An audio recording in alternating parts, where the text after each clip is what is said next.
भाई साहब, अगर इस देश में इस समय सबसे ज्यादा कोई चीज चल रही है तो वो सिर्फ एक ही चीज है, वो है नौटंकी। मैंने इस्तीफा दे दिया है, मुझे बर्दाश्त नहीं हुआ। लेवल ऐसा है कि टीवी सीरियल वाले भी बोल रहे हैं भाई थोड़ा लेवल डाउन करो, नहीं तो टीआरपी हमारी गिर रही है। जैसा कि आप विदित है, मैं तो पहले ही अपना इस्तीफा दे चुका हूँ। इसके बाद आप सस्पेंड करें या जो भी कार्रवाई करें, इससे मुझे कोई अभी इसमें मैं कुछ कमेंट नहीं करना चाहूंगा। मैं भारत की माननीय राष्ट्रपति महोदया, भारत के प्रधानमंत्री जी और भारत के जो गृह मंत्री अमित शाह जी हैं, उन सबसे निवेदन करूंगा यहाँ राष्ट्रपति शासन राजनीति राजनेता जो थे वो नाटक करते थे, वो तो खैर पुरानी ही बात है। मेरे दिल में बहुत दर्द है और वो दर्द मैं आज आपके सामने रखना चाहता हूँ। आइए देखते हैं, मजा आएगा। बर्तन को उल्टा करके उसमें छेद करके एक पाइप डाल दी और जो गटर से गैस निकलता था वो पाइपलाइन से उसके अपने चाय के ठेले में ले लिया और वो चाय बनाने के लिए उसी गैस का उपयोग कर करके चाय बनाता था। सिंपल सी टेक्नोलॉजी। लेकिन मैंने कहा इतने क्लाउड है, बारिश हो रही है, तो एक बेनिफिट है कि हम राडार से बच सकते हैं। अरे कहना क्या चाहते हो? वो हवा में से वाटर शक करके अगर क्लीन ड्रिंकिंग वाटर भी प्रोड्यूस कर सकें। दूसरा मेरा सुझाव है, हम हवा में से ऑक्सीजन सेपरेट कर सकते हैं इस टरबाइन के माध्यम से ही। रबड़ी कर लेकिन अब अधिकारी भी कह रहे हैं भाई हमें भी एक इस कंपटीशन में हमें भी एक मौका दो। तो भाई अभी उत्तर प्रदेश में हाल ही में 2 इस्तीफे हुए, पूरा देश हिल गया।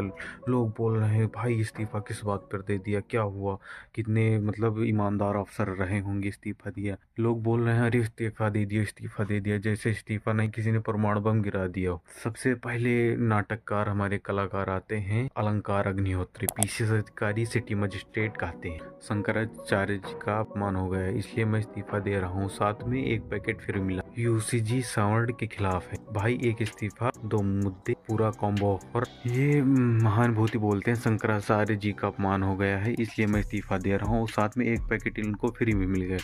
ये बोल रहे हैं यूसीजी, ये मतलब यूसीजी सावर्ण के खिलाफ जो कानून आया है उसके खिलाफ है। एक बार में मतलब एक इस्तीफे में 2 मुद्दे लपेट रहे हैं, पूरा एक कॉम्बो ऑफर बनाया है। फ्री वीडियो वायरल कहते हैं इसे। ये मतलब ऐसा इसलिए हो रहा है, आपको हम बताना चाहेंगे कि जो पास्ट में जो आप देखेंगे लोगों का राजनीति में आने का, चेहरा बनने का, ये लोग इस तरह से मतलब काम कर रहे हैं कि इन लोगों का एक चेहरा बन जाए, इनकी जातिगत विशेषता बन जाए कि एक स्पेसिफिक जात के लोग इनको सपोर्ट करें। मतलब इनके कारण कि इन्होंने इस्तीफा दिया, हमारे लिए आगे बढ़ाए, हमारे नेता हों, इनको हम अपनी आंखों पर बैठा के रखेंगे ये दुनियादारी करने के लिए। और इन्होंने कहा कि मुझे पंडित साला कहा गया, इसलिए किसी को गाली देना तो गलत है, इसमें कोई दोहराया नहीं है। लेकिन आप सवाल है, आप सिटी मजिस्ट्रेट थे, व्हाट्सएप यूनिवर्सिटी के प्रतिनिधि, लखनऊ से कॉल आता है, स्पीकर पर फोन है, कोई बोल देता है पंडित पागल हो गया है। भाई साहब देश में रोज पागलपन होते हैं, उस पर कोई इस्तीफा नहीं देता। अब एंट्री होती है दूसरे साहब की, प्रशांत कुमार सिंह, जीएसटी उपायुक्त। ये तो और आगे निकले, कैमरा ऑन, पत्नी को फोन और भाई साहब रो रहे हैं, फबक फबक के डायलॉग सुनिए, मैंने इस्तीफा दे दिया है, अब मुझे बर्दाश्त नहीं होता, जिसका नमक खाए उससे यार अदा करना चाहिए।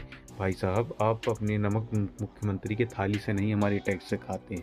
अगर नमक में इतनी ही चिंता थी नमक की, तो गैस सिलेंडर के दाम जब बढ़े तो आपने क्यों इस्तीफा नहीं दे दिया? उत्तर प्रदेश के सभी अधिकारियों के साथ हाथ जोड़कर कहना है, इस नमक वाली सोच से बाहर आइए। आप किसी व्यक्ति के नौकर नहीं हैं, आप संविधान के नौकर हैं।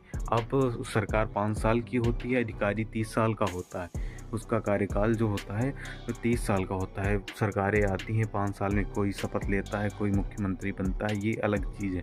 कल सरकार बदल जाएगी तो क्या फिर इस्तीफा दे देंगे? अब असली खेल समझिए, इस्तीफा किसी के लिए नहीं, काम के लिए नहीं, न्याय के लिए नहीं, सिस्टम के सुधारने के लिए नहीं। ये नखून काट कर शहादत, थोड़ा खून दिखाओ, थोड़ा रो, थोड़ा भावुक बनो और जाति के लोगों को बोलो यार हमारे हीरो हैं। एक तरफ ब्राह्मण और एक तरफ ठाकुर, सोशल मीडिया पर पूंजा शुरू। अरे भाई अधिकारी जाति का नहीं होता, अधिकारी पूरे समाज का होता है, पूरे देश का होता है। अब सवाल सीधा है, क्या दोनों लोग ये लिख कर दे सकते हैं कि आगे वे कभी राजनीति में नहीं आएंगे? क्योंकि इतिहास में बहुत से कुछ सीखना चाहिए हमें। डीएम बने इस्तीफा दिया, बोले सिस्टम खराब, फिर चुनाव लड़े, संसद बने। क्या ये जो बात थी। इन लोगों ने जो अपना टारगेट बनाया कि हम जाति विशेष के लिए, मतलब ये सही नहीं हो रहा है, इसके खिलाफ के लिए हम इस्तीफ़ा दे रहे हैं। तो ये आप सोच रहे हैं, ये मतलब ये इन लोगों की पुरानी रणनीति की चाल है जो राजनीति करना चाहते हैं। इन लोगों में मतलब ऐसा सिस्टम है कि अब ये इन लोगों ने इस्तीफ़ा दिया तो ये इनकी जाति विशेष के लोग जिन लोगों के लिए लड़े, वो लोग इनको बहुत अपना हीरो बना लेंगे, इनके लिए मतलब बहुत इज्जत बना लेंगे। तो फिर ये आगे आएंगे, यही चुनाव लड़ेंगे, ये सांसद बनेंगे, ये अपना राजनीति का अपना गोल सेट कर लिए, ठीक।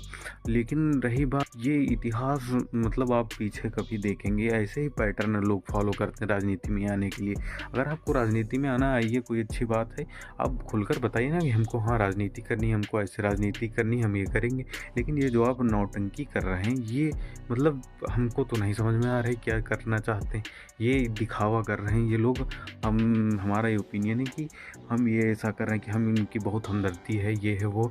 अगर यही लोग हैं जो इतने देश में सारे मुद्दे पड़े, उन पर किसी ने भी आज तक जितने भी बोले सिस्टम खराब है, फिर चुनाव लड़े, सांसद बने, ये कोई नई फिल्म नहीं है, बस पोस्टर हर बार यह नया होता है। अब न जरा असली मुद्दों की बात करें, नोएडा गाजियाबाद में हवा जहर है, सांस लो तो गला जलता है, इस पर कौन इस्तीफा देगा? किसी ने आज तक दिया? किसी ने नहीं दिया। एक बच्चा युवराज जो नाले में गिरकर मर गया, SIT की रिपोर्ट आई नहीं आई, इस पर कोई अधिकारी इस्तीफा देने के लिए तैयार नहीं है। किसी अधिकारी ने रोककर कहा हमसे गलती हुई? ये भी किसी ने नहीं कहा, क्योंकि यहाँ राजनीति में एंट्री नहीं मिलती। पुलिस अगर किसी साधु या आम आदमी को बाल पकड़ के मारे तो सवाल होना चाहिए कि कार्रवाई का।